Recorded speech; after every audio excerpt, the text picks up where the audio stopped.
Hello, I'm Jason Malott, author of Adam is God, Eve is Us, Strange Stories about Aliens, Angels, and the Love of God from the Book of Genesis. And I want to talk to you today about chapter 7, one of my favorite chapters, and you're probably wondering, why do I got this little dude sitting next to me with this luchador mask?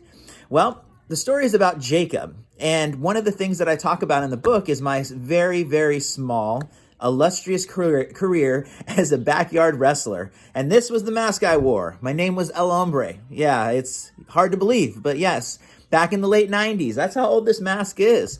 Back in the late 90s when backyard wrestling became a thing, every week I got to play around and act like I was a real wrestler for a while. And it was fun. You know, what's interesting is I just pulled this mask down from my wall. You can still see some of the blood marks on it from some of the matches where we got a little crazy, you know. But anyways, thank you, Julian. I just wanted to show you that mask first before I talk to you about a few things. And what I'm talking about today out of chapter 7 is the story of Jacob. And I don't know if you've read it before in the Bible, but I'm going to tell you it's worth reading. I'm going to go into a little bit, kind of talk about a few things on it, and but leave a lot for you to actually read for yourself in my book. So one of the things that's interesting about terms that we use today is they always have some background in the past and, you know, weird things. Well, there's a story about two twins that were born, one named Jacob, one named Esau, and they were born to Isaac. And I don't know if you remember the last video. Isaac was the one that Abraham was going to sacrifice. I don't know if you remember that one. This is the twins. This is his sons. One was named Jacob, one was named Esau.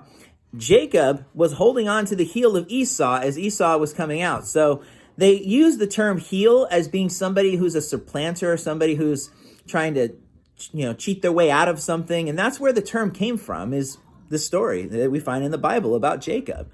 And being that he was called this name his whole life, he started to live that out. He did a lot of, you know, kind of underhanded things. One of the first things he did, because he wanted to steal the birthright from Esau. Esau was technically the firstborn because he was the first to come out. So he wanted to steal the birthright. So when Esau was really hungry one time, he said, "Oh, I'll give you some food. Just give me your birthright."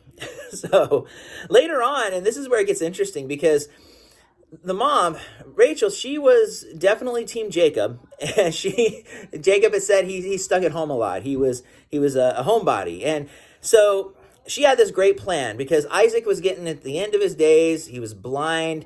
He was ready to give the final blessing to his children that basically gives everything over to them, and the ruler of the family and all of that.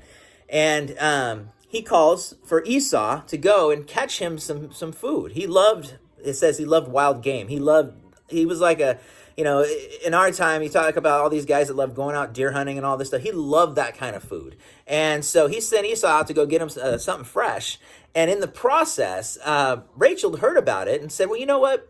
I'm going to sneak Jacob in here and I'm going to make this work. So she makes a meal and then puts some goat hair all on his arms, which I think is kind of interesting. If his arms were that hairy that they seemed like goat hair, I mean, that's ridiculous. But put some goat hair on his arms, put some clothes on him that was Esau's clothes, and he goes and shows up at the tent. And Isaac's like, well, who is it? And Jacob says, I am Esau.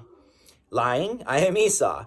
And Isaac says, that's odd, because the voice sounds like Jacob, but the arms and the smell like Esau. So basically, Jacob is blessed in place of Esau being blessed. And when Esau comes back, he's furious. He's very upset. And he says, you know, he stole my birthright. Now he's stealing my blessing. He is named rightly so, Jacob. He is a heel. He's the original heel. And in wrestling, one of the things I think is interesting, and I love the inside business of wrestling. I've been into wrestling since the 80s. I mean, as far back as I can remember being into things, I've always been into wrestling.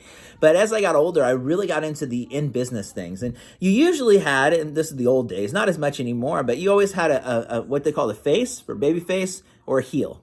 And when you had these two different elements, and they worked in certain ways, you know, depending on the storyline, but you always had a heel. You had somebody who was the bad guy. So here in this story, we've got Jacob. He's the heel. And he takes off because he doesn't want to get messed up by his older brother, Esau. And Jacob takes off, and he ends up in another land. Now, this is what's interesting, is people don't realize the things that you do, they're going to come back and get you. Whether you believe that or not, I don't know. I think out of all the things that I would choose not to believe, karma would definitely not be one of those things because it's in Hinduism and it's in Christianity. I mean, you see it. It's very prevalent in a lot of different religions. What you put out there is what you're going to get back. So if you don't like what you're getting right now, change what you put out. Change the things that you're doing. Change the words that you're using. Change the things that you're believing. Start now and make those changes. So Jacob ends up finding a woman that he falls in love with. And what the interesting thing about it is Laban, who is the father of the daughter, who is Rachel. I might have mixed up Rachel and I always mix up, for some reason, Rebecca and Rachel. I always get those stories mixed up. I have no idea why I do that. I just wanted to make sure I had that right. Yeah, so he falls in love with her. But Laban tricks him into working for 7 years to get his wife, and then 7 more years because the wife he ends up getting is not Rachel, but Leah. And he's like, wait a second, I worked for her, and he goes, no, this is how it works. You take her, and then you work for me for longer. And he gets taken advantage of. He's blessed because he has the blessing, so everything he's doing is blessed.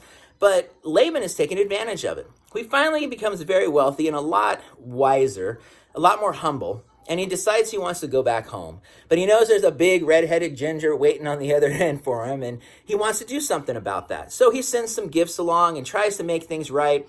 And he comes to a place, and this is the process that I love how God uses this process to get to Jacob. The Bible says that he went across this brook. Jacob crosses this brook. It's called Jabbok, which actually means emptying. And he hits in a confrontation with God. Absolutely is standing there fighting with God, and they're in a wrestling match. And it's going back and forth. Maybe, I don't know. You got to read it in my book because I do get very, very detailed in the whole wrestling background of it, the ins and outs. I kind of play with that. You should read it. It's definitely worth reading. But in the end, Jacob will not let God go, and God says, "I need to go. The daybreak's coming." And Jacob says, "I will not go until you bless me." And God asked him the most important question of Jacob's life: who are you? Now, think about the past. Remember, Jacob before said he was Esau. Jacob has lived his life trying to, get past the stigma of being a heel. And he's always said that he's something that he wasn't. And so God calls him out on it and says, who are you? And Jacob says, I'm Jacob. He admits something. But God doesn't stop there. God doesn't say, you know what, you're right. You are a nasty sinner. Yeah, you are a bad guy. You are a heel. No, he doesn't. He says, nope, your name is Israel because you have wrestled with God and with man and have prevailed. Hear that for a second. Jacob prevailed when he wrestled with God. Now, the end of the story, I think, is really neat. It says that in the process of the wrestling match, Jacob walks away with his hip out of place. He basically popped his hip bone out. And so he's limping along when he comes to Esau and all these people waiting for him, his family and everybody. And Esau is fine now. They've made peace. Everything's great. But the thing is he's limping. Because if you really have an experience with God like Jacob had, you will not walk away the same. All right, so that's all I'm going to get into for this chapter. I definitely want you to pick up the book and read it for yourself. Adam is God, Eve is us. It's a great chapter. If you're a wrestling fan, you'll also get into that as well. It's some fun things I throw in for people who know the inside business. There's a few bones I throw out for that. So, and make sure you check me out again. I'll go into some more chapters about my book, and have a great day.